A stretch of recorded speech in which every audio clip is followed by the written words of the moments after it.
Time now for sports on 104.7 The Cave. Here's Ned Reynolds. Mikey Inter, Ned Reynolds in the studio, looking towards the future in what should have been a Monday night game, which is now, again, Sunday at noon. Chiefs go to New England to face off with the Patriots. Ned Talk starts at 10. First question I want to ask, Nick Bolton. It was his first game back after wrist surgery. He looked pretty good. He wasn't out there the whole time, but, I mean, when he was there, he was almost everywhere where the ball was. Well, it was enough time for him to get his feet wet again because he hasn't played in, 9 weeks, something like that. And I'm a little surprised he came back this soon. But he did, and Bolton has to be a key. Willie Gay was in there as well, and, he's had persistent back problems. And as far as the injuries are concerned, the Chiefs go back on the field today, so Andy Reid will give probably a full injury report then. But right now, Pacheco, Smith, and Tranquill all listed as questionable for the game on Sunday. They need to be in there playing because they are all part of the Chiefs team and key elements. It isn't just one man. It is the unit and the way they work. And, yeah, you do get some additions and some subtractions from injuries and so forth, but really have to have those guys in there. Drew Tranquill especially, he's been instrumental this year. So we'll see what happens. Speaking of injuries, what are your thoughts on Rodgers possibly playing this weekend? That's insane. You want to talk about coming back too quick.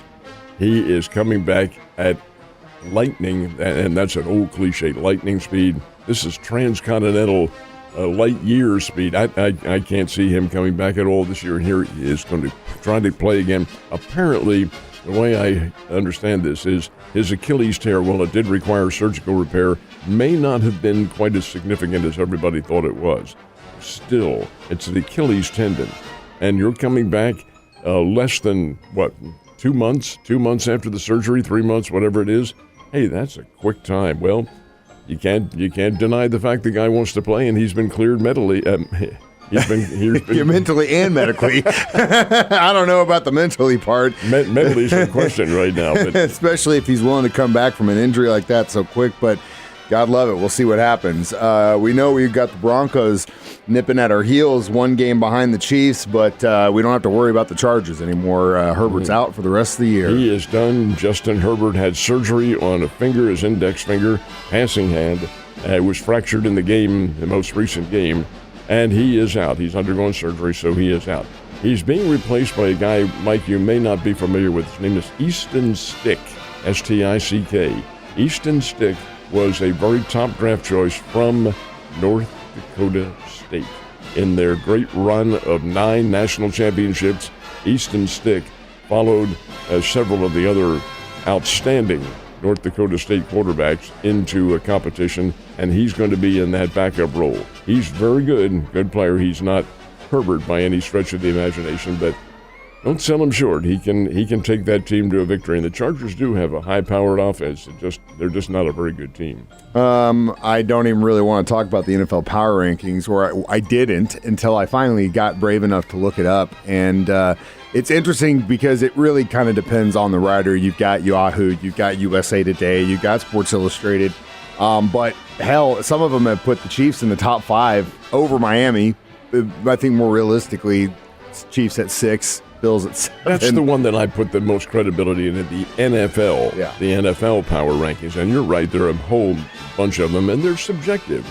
But in this case, the NFL really does put a lot of study into it. They don't mean anything, but the fact is the Chiefs are 6th where they had been, didn't drop precipitously at all. It's the 49ers, Ravens, Cowboys, Eagles, Dolphins, and Kansas City, number 6. But, gang, there's a long way to go and many things to overcome, so we'll see how it ends up. But, again, those power rankings mean nothing. Still got 4 games left to play, my guys. Also, I don't think the Ravens are better than the Eagles. There's no way in hell. If you watch that game on Sunday, there's no way, Ned. Come on. This is the first off-season as a Kansas City Royals fan for myself, and so I've been watching what these guys have been doing in the off-season, and they finally got themselves a pretty good veteran pitcher, I think. He's not bad. He's been around for a number of years. 34-year-old Seth Lugo, and he comes over from the San Diego Padres, where he was 8-7 last year with an ERA of just over 3. It's the earned run average that you really give a lot of credibility to with these pitchers, and his is pretty good. Lugo's been around. He's been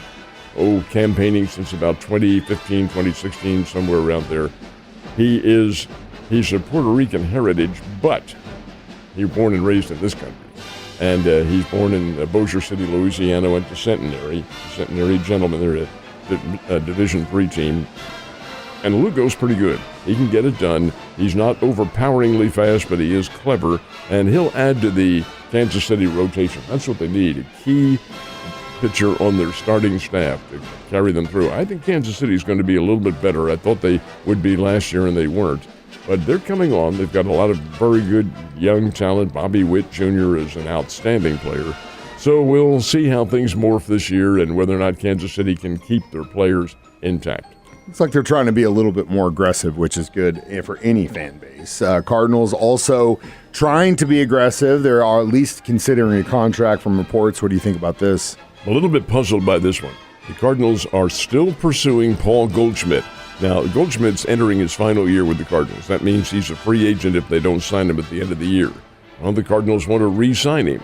Goldschmidt had a down year last year, and he is 36 years old. I put a lot of stock in a player's improvement and maybe a leveling off a little bit. Well, he didn't just level off. He went down. I'm at 36 years old. I'm a little surprised the Cardinals are doing that, but Mozeliak knows what he's doing. He wants to sign him to an extension, and we'll see what happens. Goldschmidt's a very smart guy. He's been around a long time. He's not demonstrative. He just hits the devil out of the baseball when he is in his prime. But we'll see whether or not that exists. But that's who the Cardinals are pursuing right now in terms of contract extension. Does Mozeliak know what he's doing, Ned? St. Louis Blues, we haven't checked in on them hockey boys in a minute. Not so great for start to the season for those They guys. lost to the Detroit Red Wings last night 6-4, and that dropped the Blues below the 500 mark at 13 wins, 14 losses. And then an hour and a half after the game ended, they fired their coach. And this is the coach, Craig Berube, who took them to the Stanley Cup, their only Stanley Cup championship in the history of the franchise. And Berube's, he's not Mr. Personality, but he's a tough guy, and that's what hockey is built on, tough guys. I'm a little surprised that the Blues decided to make a change, but they have. They brought up a minor league coach to take them through the rest of the season, a guy from the American Hockey League.